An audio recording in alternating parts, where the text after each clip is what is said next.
ఎంతో మంది సామాజిక సంస్కర్తలు సమాజ జీవితాన్ని ఆనందమయం చేయడానికి నిరంతరం తమ వంతు ప్రయత్నం చేశారు.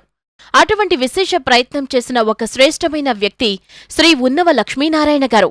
ఈయన డిసెంబర్ 4, 1877న శేషమ్మ, శ్రీరాములు దంపతులకు గుంటూరు జిల్లా అప్పటి సత్తెనపల్లి తాలూకా వేములూరుపాడు గ్రామంలో జన్మించారు.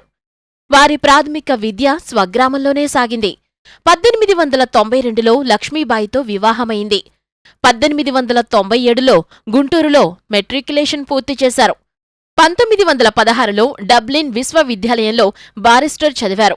అనంతరం స్వదేశానికి వచ్చి 1917లో మద్రాస్ హైకోర్టులో న్యాయవాద వృత్తి చేపట్టారు. శ్రీ కందుకూరి వీరేశలింగం గారు బ్రహ్మ సమాజం చేపట్టిన సామాజిక సంస్కరణలు ఉన్నవగారిని విశేషంగా ప్రభావితం చేశాయి. వారిలో నిద్రాణమై ఉన్న జాతీయవాదాన్ని తట్టిలేపాయి.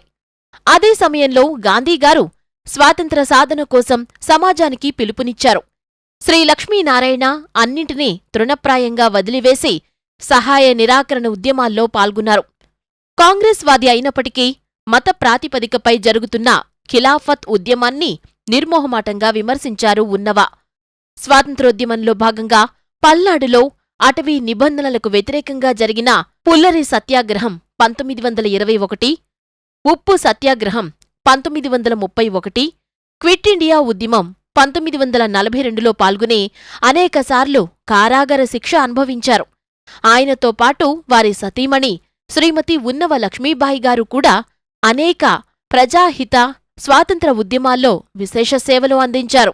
శ్రీ లక్ష్మీనారాయణ స్వాతంత్ర సాధనలో భాగంగా రాయవెల్లూరు కారాగార శిక్ష అనుభవిస్తున్న సమయంలో ఆయనలోని కవి, సమాజంలోని వివక్షని ఎండగడుతూ 1922లో ఆయన చేత మాలపల్లి అనే 762 పుటల సుదీర్ఘ నవల వ్రాయించింది.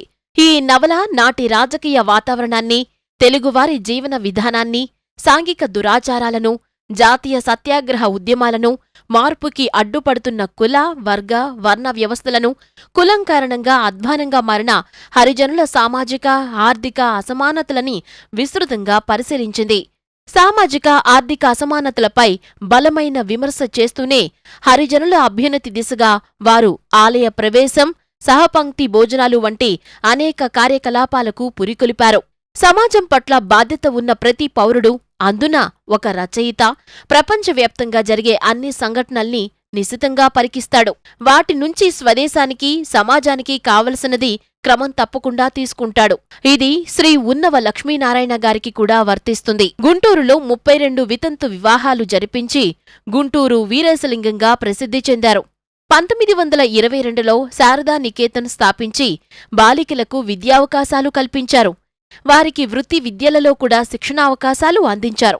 శ్రీ ఉన్నవ లక్ష్మీనారాయణ గారు కేవలం రచనాకారుడుగానే కాక ఆచరణపూర్వకంగా హరిజనోద్ధరణ, సామాజిక సమరసత కోసం తన సంపూర్ణ జీవితాన్ని వెచ్చించి 25/9/1958లో తుదిశ్వాస విడిచారు.